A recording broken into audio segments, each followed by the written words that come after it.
Hello, today we're going to look at Were RNNs All We Needed? This is a collaboration of Mila and Borealis AI and puts into question a couple of these modern takes on kind of RNN style parallelizably trainable models like S4 and Mamba and things like this. So they kind of question, are they really as effective? Like, are they really as necessary as one needs? Going to end up with the conclusion or with the hypothesis that maybe, a plain RNN is just as good as any of them if you treat it in the correct way.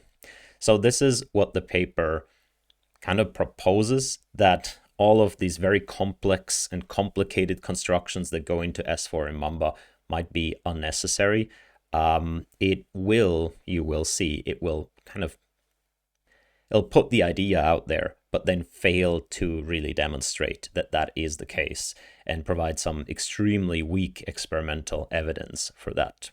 That being said, it's a hypothesis that I think has some merit, so maybe. Notably, Joshua Benjo is on this paper, and that's probably why a lot of people paid extra attention to it. But yeah, take it for what it is, which is a hypothesis with some extremely weak experimental evidence attached to it that might still turn out to be true, but also might still turn out to be, completely incorrect. So there's a question mark here. That's their hedge. Now, this is going to be a relatively short analysis of the paper just because there isn't that much content if you actually dig into it. So I hope to give you the gist of it right here. As always, read the paper in full if you are really interested. The point here is they're saying, okay, there's recent successes of, things like Mamba and so on. And the whole point there is that, look, if you have transformer models and you have like some sequence of text, then you have essentially a big attention computation on top, which means that your memory requirements are, as you know, if you have a sequence length of n, then the requirements here are n squared in terms of memory and compute. And that just fundamentally limits the sequence length you can put into a transformer, and you have to resort to tricks of extending that linearizing attention, sparsifying and whatnot.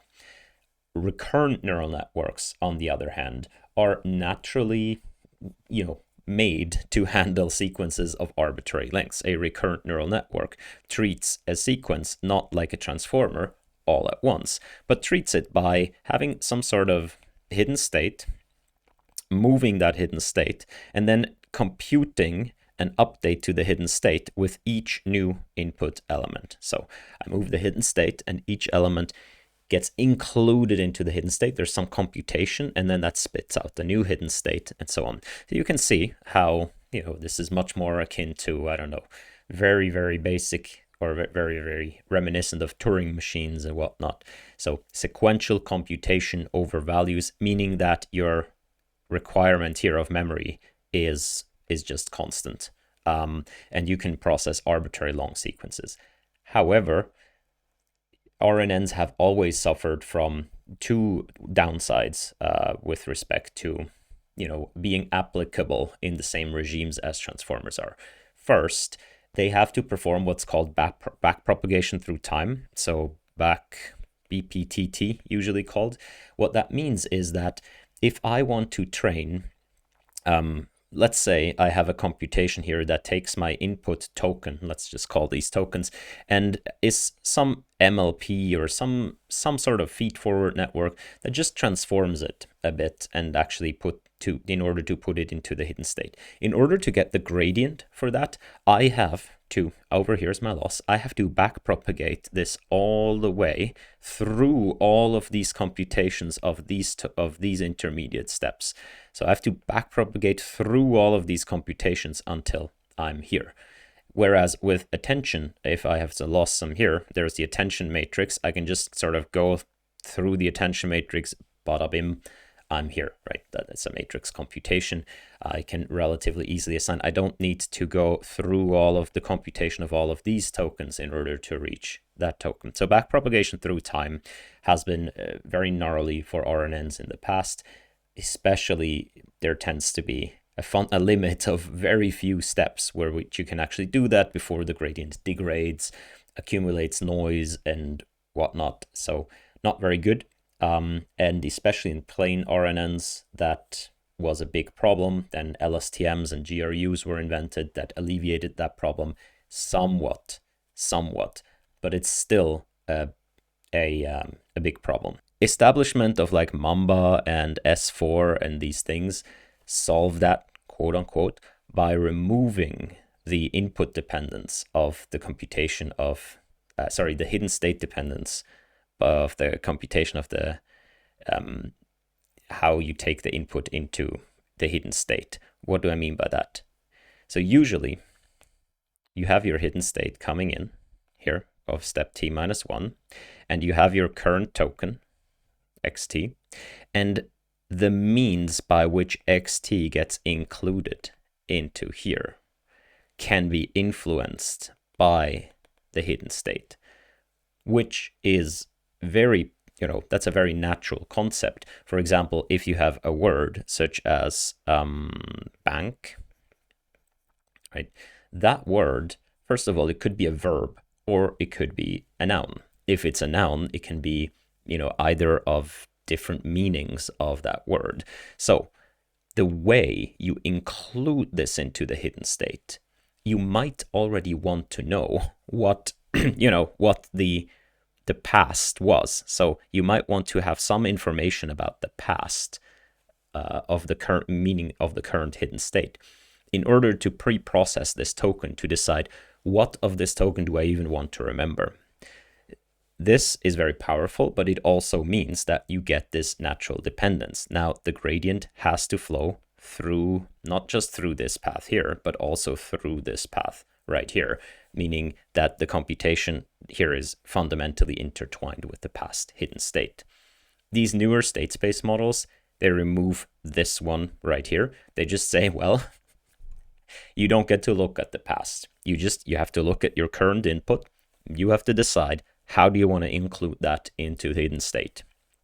And inclusion then is done by sometimes like a pure plus. Like you just get to add something to the hidden state and that's it.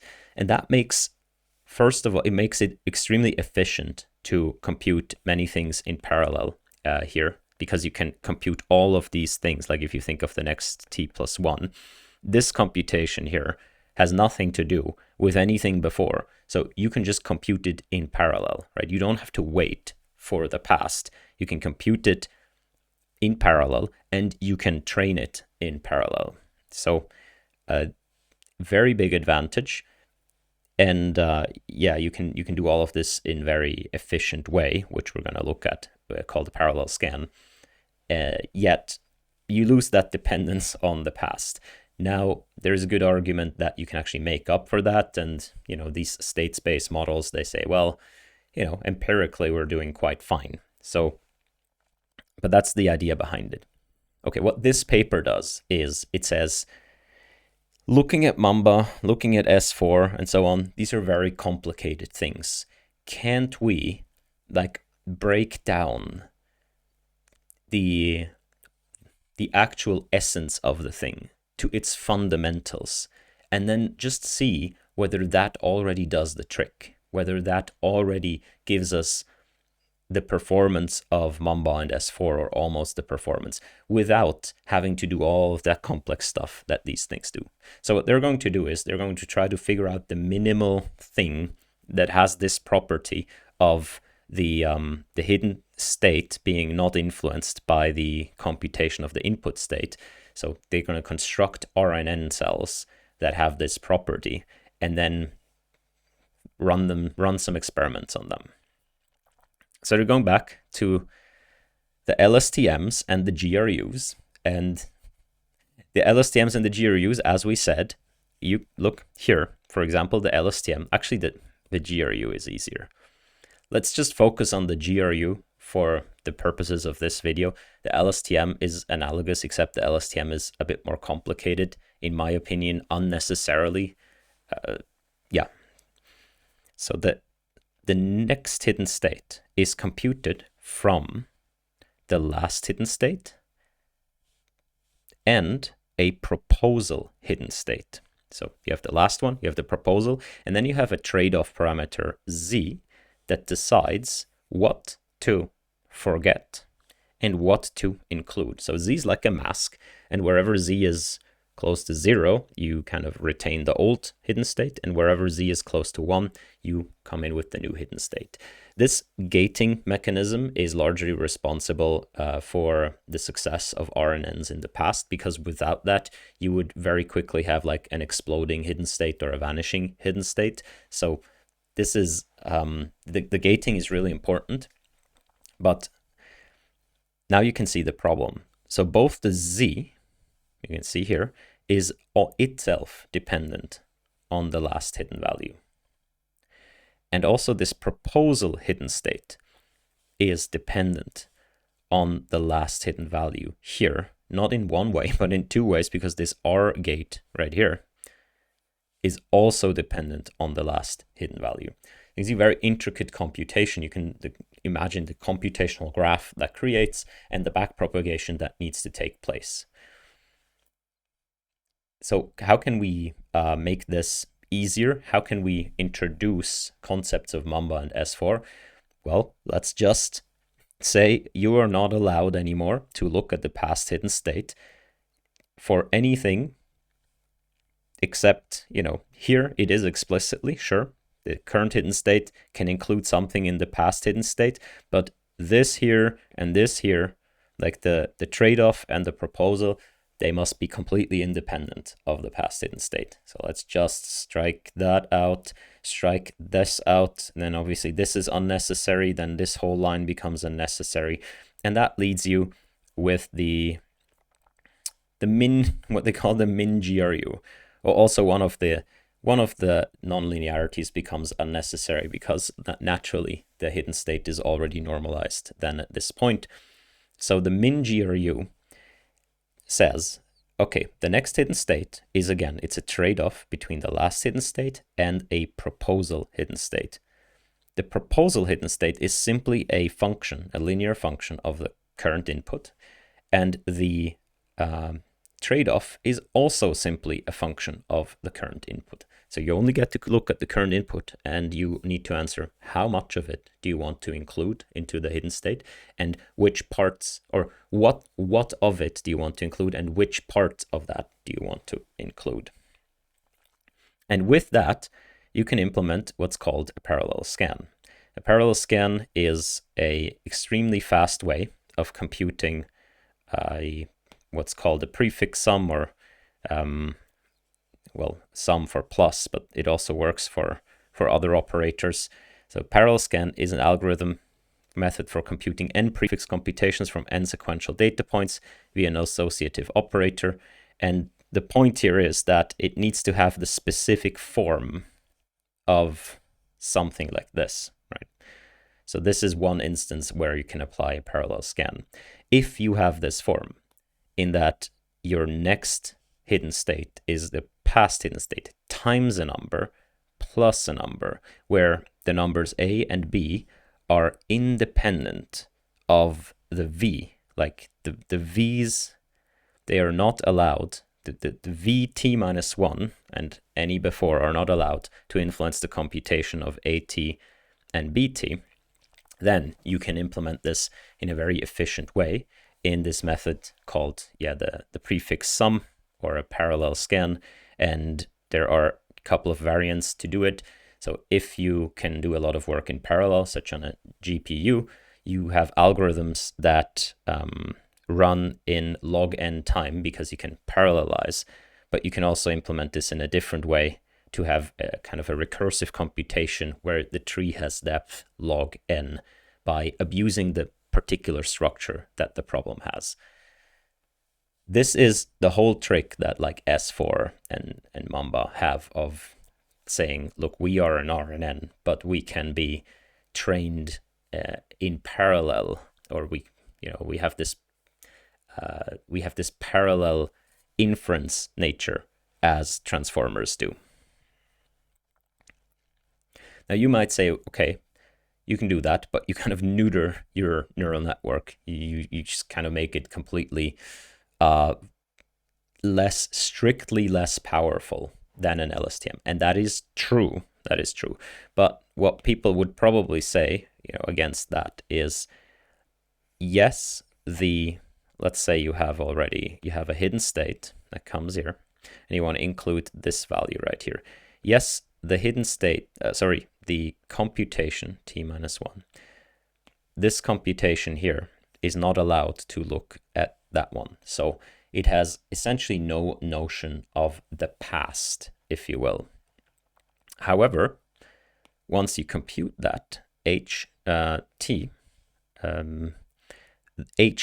itself has a notion of the past because it includes HT-1, right? Because HT specifically is HT-1 times some number AT plus some number BT. So if you add now a second layer, which is very popular to do, you can kind of make up for this fact. So in the second layer, these hidden states are going to be the X's here. And yes, this computation here, so let's call this H of layer 2, t-1. Yes, this computation here isn't allowed to look at this hidden state right here, but it is allowed to look at its input. And its input has a notion of the past, looking at HT-1. And so you can see that after layer 1, you actually do get a past dependent computation, even though you kind of forbid it in the current layer.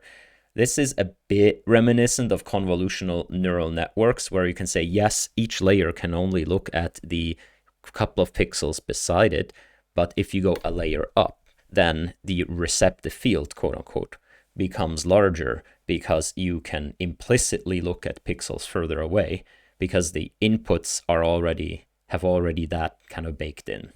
So I hope you can see the parallels here, that LSTMs and GRUs, like the classic RNNs, they're trying to do a lot of stuff in one layer that you can just expand over multiple layers and you kind of get the same thing.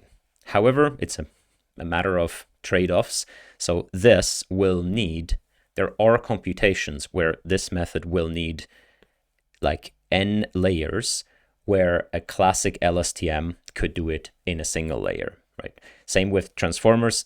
There are computations where this will need n layers, and an attention layer could just do it all in a single layer. So that's the trade-off.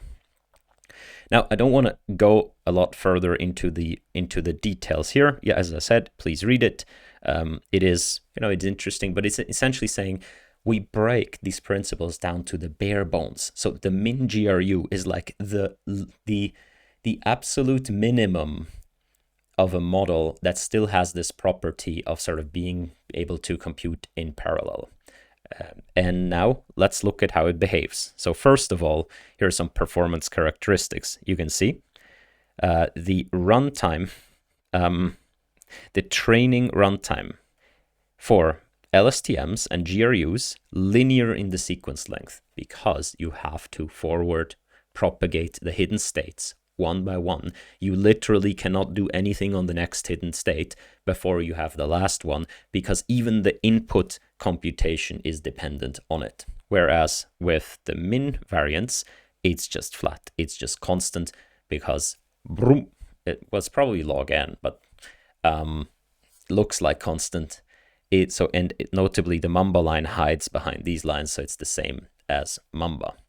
The memory requirements are also, they are larger depending here on the sequence length, but they kind of are in between what Mamba uses and what the LSTM ones would use. So why might that be?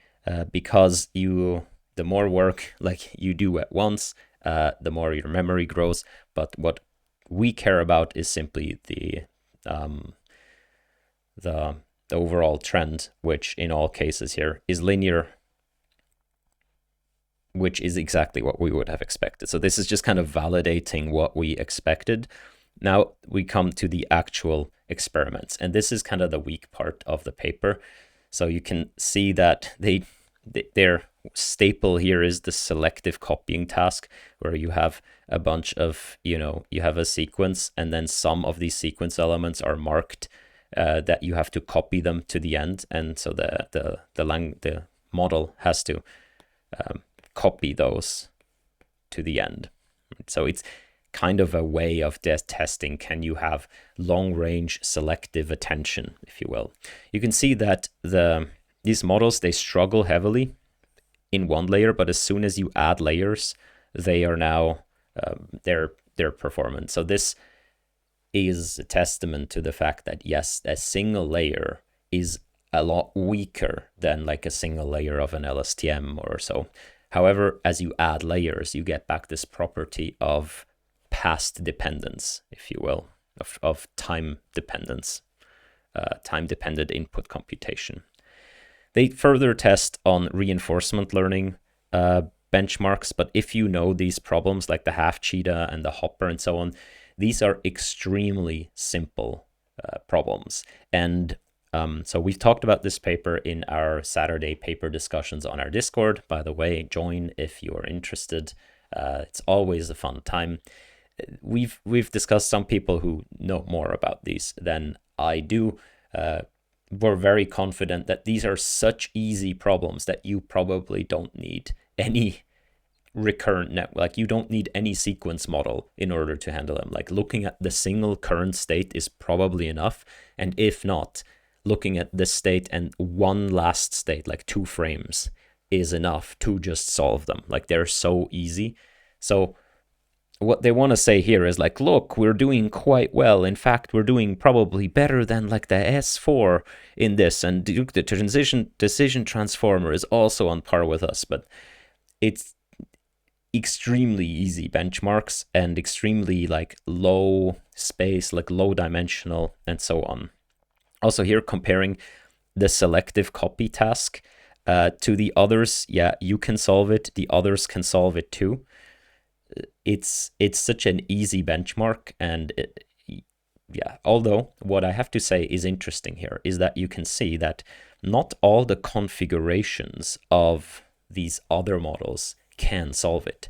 Now, obviously, the authors here have chosen a benchmark that their model can solve, but it's interesting because you would expect like any model to solve these, and what that means to me is that contrary to a transformer, which you can just probably throw at any sequence task and it will probably do fine, because these models are strictly quote unquote less powerful in order to enable their trade-offs, it is probably necessary to actually apply them to data and problems where that suits their particular architecture. Right? So the fact that here some of these cannot even solve this selective copying task doesn't mean they're bad. It just means that you have to apply them to problems and data where their particular architecture is suited, and then they might do just as well as transformers, and that's what we see in all these papers. However, there are relatively easy problems for each of them where they completely fail, where a transformer would probably also quite easily succeed. So you have to think a bit more in order, so it's kind of like no free lunch, right?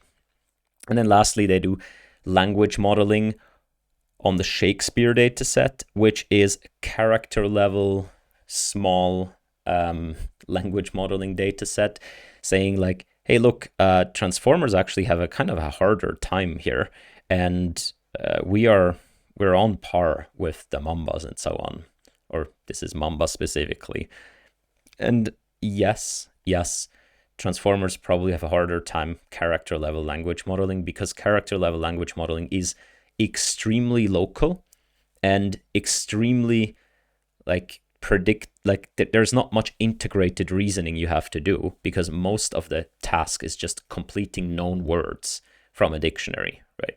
So these sequence level models, even if they are input computation is time independent, that is very suited because they can just make the hidden state decay very quickly, which means they just pay attention to the very recent past a lot. And then they don't need to do this computation very selectively. They can just kind of gear towards. So these input, these time independent RNNs, you have to imagine that what they essentially have to do is they have to set up a kind of a kernel that is always the same. So they have to compute, they have to integrate the current and the latent data in the same way all the time because they don't get to do dependent computation. So problems where you can a priori kind of decide how to include past information are very suited to them. And character level language modeling is one of them because you a priori know, okay, I'm just probably need to look back at like the 6 past characters and then, you know, how you have to integrate them exactly. That's a learnable function in order to complete the current word. Because most of the loss is just completing the word and not necessarily knowing the grammar or even knowing quote unquote common sense, knowing the language in order to do long range language modeling. Sorry, this is a bit of a rant. What I was trying to say is, good point, they're as good as Mamba on this, but also the fact that transformers are a bit weaker right here just means the problem is very suited to them. And most of all, again, very small scale data set. At least these other papers have in part shown that on heavy duty tasks, they're on par with the transformers like Mamba S4 and so on. They are, I would say, for some problems, serious contenders. This paper right here raises an interesting point in that, hey, isn't all of that a bit superfluous? Like, could we just break it down to its bare bones and it would work just as well as these complicated state space models? And the hypothesis is valid, but nothing in this paper actually shows, proves, or indicates that because the experimental evidence is just so weak.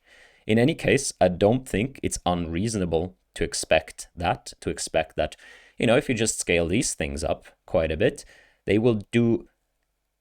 might do almost as well as like the complicated state space models because their fundamental properties are the same. And then it's just maybe a constant factor difference, which could matter or could not matter. All right, that was it. Let me know what you think, and I'll see you around. Bye-bye.